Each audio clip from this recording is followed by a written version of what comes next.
Hobart is one of Australia's oldest cities, older than Melbourne, older than Brisbane. But the man who named it never set foot there. He didn't see the river. He didn't climb the hills.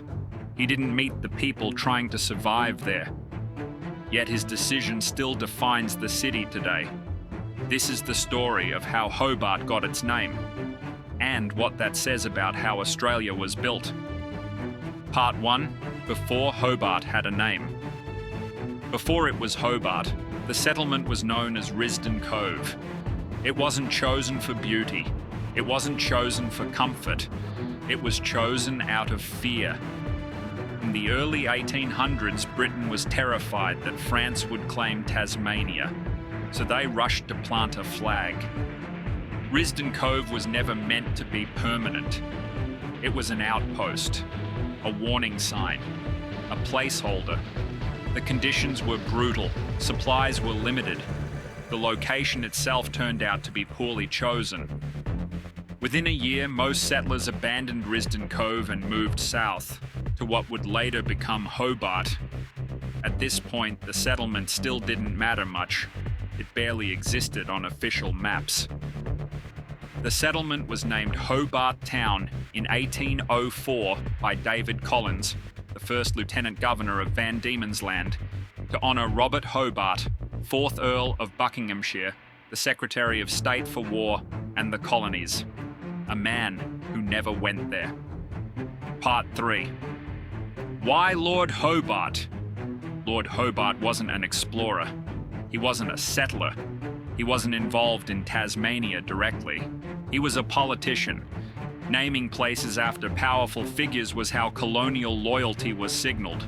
It was administrative, strategic, almost transactional. Hobart wasn't named because of its landscape. It was named to stay in favour. Once the name appeared on official documents, it stuck. Maps were printed, orders were written. The decision became permanent. Part 4. This wasn't unique. Hobart wasn't an exception. Melbourne was named after a British Prime Minister, Brisbane after a governor, Darwin after a scientist who never visited Australia. Cities weren't named from the ground up. They were named from offices, often by people who never saw the places they were naming. Once written down, those names became reality. Part 5. What was lost? The land. Hobart sits on had names long before 1804. The Muwinina people lived along the Derwent for tens of thousands of years. Their place names described the land, the water, the seasons. Those names were never written onto British maps. Instead, Hobart became another reminder of how quickly authority can overwrite history, not violently, not dramatically. The weight of a name. Today, Hobart feels deeply connected to its surroundings, the river, the mountain, the cold. But its name tells a different story. A story about distance, about power, about decisions made far away that never got undone. Hobart wasn't named by someone who lived there. It was named by someone who ruled from afar. And once the name was written down, it became permanent.